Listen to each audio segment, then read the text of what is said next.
কাঁঠালের বিচি দিয়ে চিংড়ি মাছের তরকারি লোভনীয় একদম খুবই সহজে লোভনীয় রেসিপিটা রান্না করেছি। আমি রান্না করেছি বলেই তোমাদের সামনে নিয়ে এসেছি। তোমরা যদি দেখতে চাও পুরো রেসিপিটা কিন্তু আমার সঙ্গে থাকতে হবে। খুবই সহজে তোমরা চাইলেও কিন্তু কাঁঠালের বিচি দিয়ে চিংড়ি মাছের তরকারিটা রান্না করে নিতে পারো। ছোট বড় সবাই পছন্দ করে। চলো পুরো রেসিপিতে চলে যাই। এখানে নিয়েছি ছোট ছোট চিংড়ি মাছগুলি আর কাঁঠালের সাদা অংশটা বিচি থেকে সরিয়ে নিয়েছি। আর এই গোল্ডেন কালারের যে বাদামি কালারের চিকলাটা আছে এটাকেও কিন্তু সরিয়ে নিব। খুব সুন্দর করে কিন্তু পরিষ্কার করে একদম জবজব করে নেব।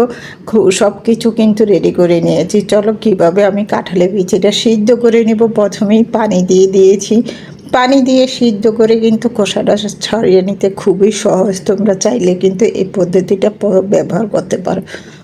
আমি কিন্তু পানির মধ্যে দেখো কাঁঠালের বিচিগুলি দিয়ে দিয়েছি। এখন খুব ভালো করে বলকটা চলে আসছে। আরও 2-3 মিনিট কিন্তু এভাবে করে বলকটা চলে আসবে, যে আর 2-3 মিনিট এইভাবে জাল করে নেব। দেখো চুলাটা অফ করে দিয়েছি। কাঁঠালের বিচিটা পুরোপুরি কিন্তু সিদ্ধ হয়নি, 50% সিদ্ধ হয়েছে। নামিয়ে নিচ্ছি। একটা ঝুড়ির সাথে কিন্তু সম্পূর্ণ কাঁঠালের বিচিগুলি তুলে নিচ্ছি পানি থেকে। এভাবে কিন্তু সম্পূর্ণ কাঁঠালের বিচিগুলি ঝুড়িতে তুলে নিয়েছি। এখন কিন্তু পানি দিয়ে ভালো করে খালি ধুয়ে নিলেই হবে। চালনির সাথে চালনির ঘষায় কিন্তু চিকলাটা সম্পূর্ণ তুলে যাবে। দেখো হাত দিয়ে কিন্তু তুলে যাচ্ছে এখনই। এভাবে করে সম্পূর্ণ দেখো কাঁঠালের বিচিগুলি চালনিতে করে ধুয়ে পরিষ্কার করে নিয়েছি। চিংড়ি মাছটাও কিন্তু কেটে বেছে ধুয়ে পরিষ্কার করে নিয়েছি। সাথে নিয়েছি কাঁচামরিচ কুচি দিয়ে আর নিয়েছি পেঁয়াজ কুচি। সম্পূর্ণ উপকরণ রেডি করে এক সাইডে রেখে দিয়েছি। রান্নার জন্য কিন্তু কড়াই বসিয়ে দিয়েছি চুলায়। পরিমাণ মতো সাদা তেলটা দিয়ে দিলাম। এখন দিয়ে দেবো কাঁচামরিচ কুচি এবং পেঁয়াজ কুচি। কাঁচামরিচ কুচি পেঁয়াজ কুচিটা দিয়ে নিয়েছি। এখন দিয়ে দিব কিন্তু চিংড়ি মাছ। চিংড়ি মাছটা দেওয়ার আগে একটু নেড়ে চেড়ে দিলাম পেঁয়াজটাকে আর কাঁচামরিচটাকে তেলের মধ্যে। এখন কিন্তু দিয়ে দিব চিংড়ি মাছ। চিংড়ি মাছটা কিন্তু দিয়ে পেঁয়াজের সাথে ভাজলে চিংড়ি মাছের ফ্লেভারটা কিন্তু খুব ভালো আসে, সেই জন্য কিন্তু দিয়ে নিয়েছি। এখন আলতো করে নেড়ে চেড়ে কিছুক্ষণ মিশিয়ে নিব। তার আগে দিয়ে দিলাম কোয়াটার চামচে 1 চামচ লবণ, আর দিয়ে দিব কোয়াটার চামচের 1 চামচ হলুদের গুঁড়া। কোয়াটার চামচের 1 চামচ দিয়ে দেবো মরিচের গুঁড়া। মরিচের গুঁড়াটা অপশনাল, কম বেশি করা যাবে। যেহেতু আমি এখানে কাঁচামরিচ কুচিটা দিয়েছি সেই জন্য মরিচের গুঁড়াটা 1 চামচ দিয়েছি। আমার বাসায় কিন্তু ঝালটা একটু বেশি খায়, সেই জন্য একটু আলতো করে নেড়ে চেড়ে কিছুক্ষণ কিন্তু এভাবে করে কষিয়ে নেব। খুব ভালো করে দেখো কষিয়ে নিয়েছি। চিংড়ি মাছটা যতটা ভাজা হবে তো কষানো হবে ততই কিন্তু ভালো ফ্লেভার আসবে এবং টেস্টে আসবে। খুব ভালো করে দেখো চিংড়ি মাছটাকে মশলার মধ্যে কষিয়ে নিয়েছি। আরও 1 মিনিট কিন্তু নেড়ে চেড়ে নেব। এখন দিয়ে দিব সামান্য একটু পানি। পানি দিয়ে কিন্তু আবারও কিন্তু চিংড়ি মাছটাকে ভালো করে কষিয়ে নেব।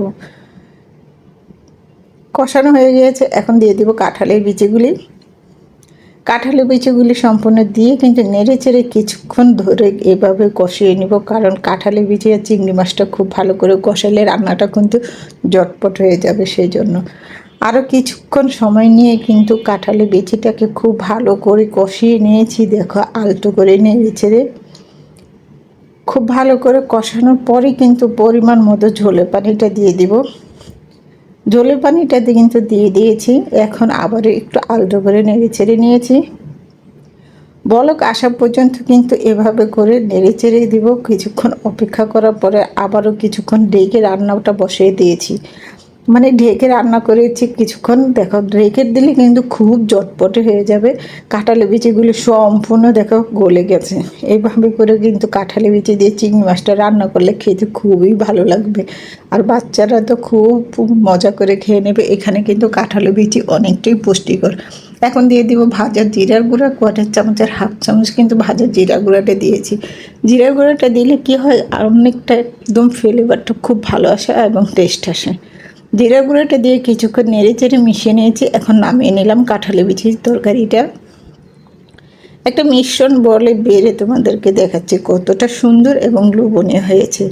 তোমরা চাইলে কিন্তু আমার মতো এভাবে করে ঝটপট করে কাঁঠালের বিচি দিয়ে চিংড়ি মাছটা রান্না করে খেতে পারো। অনেকেই কাঁঠালের বিচি পরিষ্কার করার অলসতায় কিন্তু রান্না করে খায় না। এভাবে কিন্তু খুব সহজে কিন্তু কাঁঠালের বৃষ্টিটা পরিষ্কার করে রান্না করা যায়। আজকের রেসিপিটা যদি তোমাদের কাছে ভালো লেগে থাকে প্লিজ লাইক কমেন্ট ও শেয়ার করে দিবে, অন্যকে দেখার সুযোগ করে দিবে। রেসিপিটা এ পর্যন্তই। আল্লাহ হাফেজ।